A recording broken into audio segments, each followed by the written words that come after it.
Good morning mga kasangkayan, kaibigan, gagayem, kakabsat. Kumusta kayo? Magbabalik po tayo sa ating trabaho.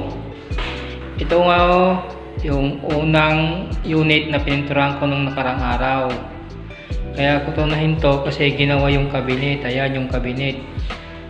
Pero na-primeran ko pa lang siya. Umpisan ko pa lang po. Ito. Pag matapos ko itong primeran, pag natuyo, lilihain, tapos mamasilyan ko ulit yan. Pati rito sa baba. Saka itong pintuan. Lalayon ko na lang pag pintura kay mahugaw na.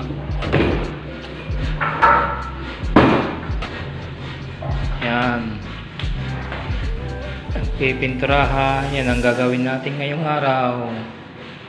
Saka ito, yung nakikita ninyo, ito'y lalagyan na namin ng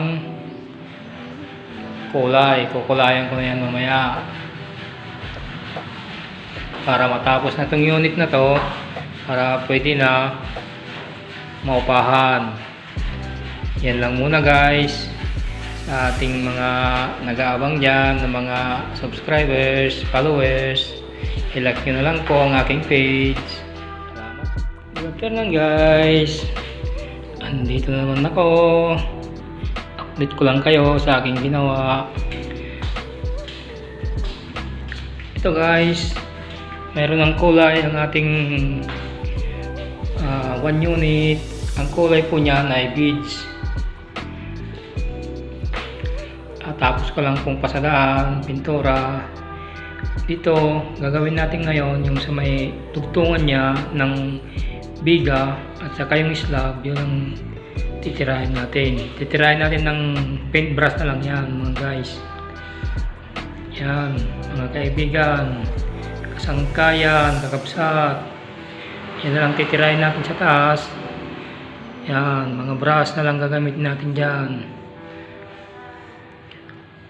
Yan, pati dito sa gilid sa baba, titirahin natin yan. Itong cabinet, wala pa. Hindi ko pa na, yan. Pinapatuyo ko pa yan. Mga bukas na po siguro yan gagawin. Yan guys.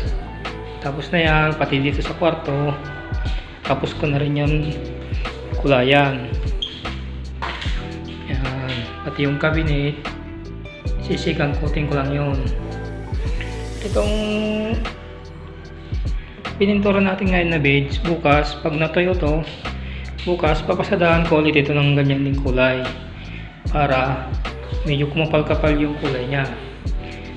Sa ngayon yan guys, kasangkayan, kaibigan, kakabsat, manipis pa yan, dapat patungan ko pa yan ng isang beses.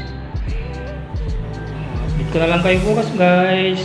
I-follow nyo naman ang aking page, Ilocanong Waray Waray Vlog. Ito guys, salamat po.